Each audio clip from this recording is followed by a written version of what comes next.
Okay, so we're looking at our living room. And in our living room, we have hardwood floors. It's actually engineered wood and kind of a rustic color, distressed, hand scraped. So what that means is when it was new, even when it was new, it had what looks like, let's see if we can pick some of this up on the camera, hand scraped lines. So they're uneven and looks cool when it's new, but the drawback for it is if your wood floors get scratched or aged and you want to refinish them, you can't really do it because you'll have to sand beyond those hand scraped little lines. And so this has been in about 10 years with lots of heavy dog use. And so that's where, if you can kind of see, they've scratched and they've done their dog claws into the wood, just kind of makes it look janky. And so my wife and I are talking about, hey, we're going to need to replace this, and debating on, do we want to go with wood again? We still have dogs and it'll end up doing the same thing. Or perhaps, like in the rest of the house, some ceramic tile, or the ceramic tile that looks like wood, or vinyl planking. So running over all the options.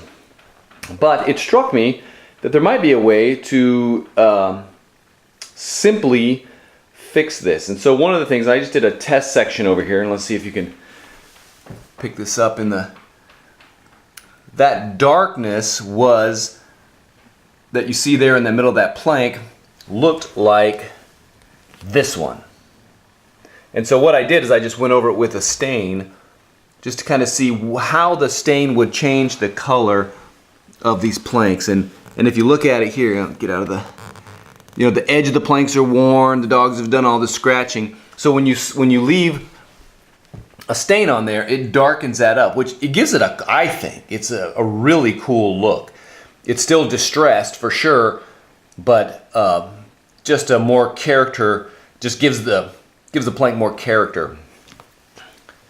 And so I'm going to go ahead and stain this entire floor, and probably just sweeping through here, you're not going to be able to see how, but in all the traffic areas, it kind of looks similar to this. And so we're going to pull up all the furniture, remove all the furniture, and stain it. I'll just take you over here. Super simple stuff.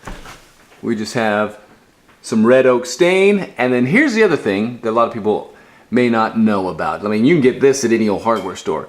This Olay Mexican tile sealer.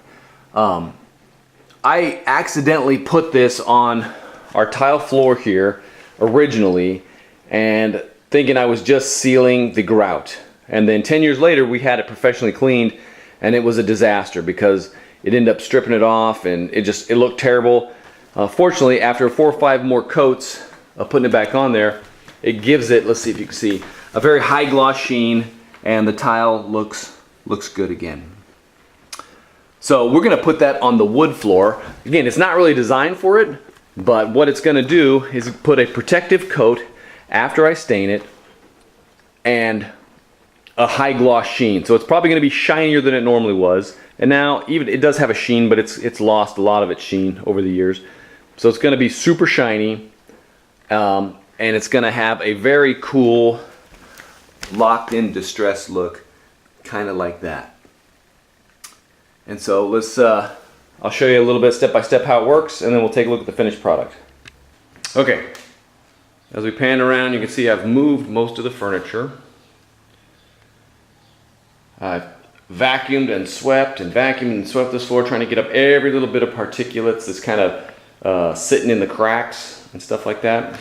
And now I kind of half started and then forgot I needed to film this, but I'm just going to take a sponge brush and the stain, and I'm going to just apply it to pretty much the entire floor, but specifically those areas with heavy traffic patterns. And so then I'm going to give it a while to dry. We're going to wipe off all the excess and then let that dry for a couple hours, maybe 4 to 6 hours, and then we'll begin applying the sealer.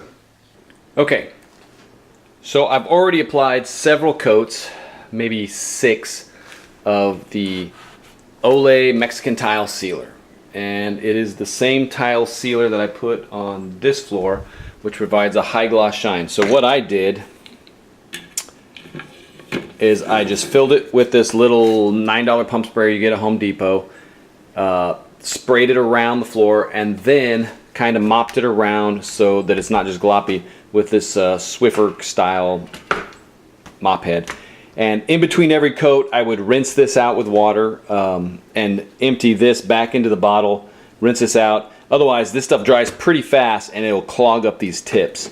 So let's take a look at the floor. So this is probably 5 coats. And as you can see, it is very shiny. Looks amazing when it's new. It will lose some of its luster as soon as people start walking on it and the dogs come back on there. So that will be the experiment to see how long it lasts, and you know. And I don't recommend doing this for everybody, but this wood was on its last legs. It had been pretty well torn up. And so this was just kind of a last ditch effort to get a little more life out of it before we change it. So I wouldn't recommend anybody doing this to a new floor, although I don't know what the ramifications would be, but you just don't need to. And so these are, let's see, wow, it's so shiny, it's gonna be tough to see. You can kind of see where the old scratches were. Now they just kind of blend in, and it just looks roughed up a little bit, but it's nice and clean. Let's see if you can see there. Yeah.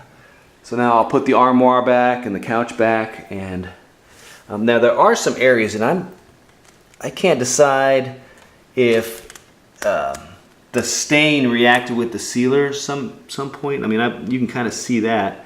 And again, it's the kind of thing you have to look at the right angle. And I don't know if putting more coats on would help, because like I said, this is 5 coats, so it builds up pretty thick. But I think we can get some more use out of this floor before we have to decide to do something different. So that's what I did. Oh, and also I let the, in retrospect, if you were going to do this, I wouldn't put stain on everything, just the areas that were scratched. That's what I would do differently. I'd clean it real good, which I did. It seemed like I vacuumed a vacuum. But I get some light on me.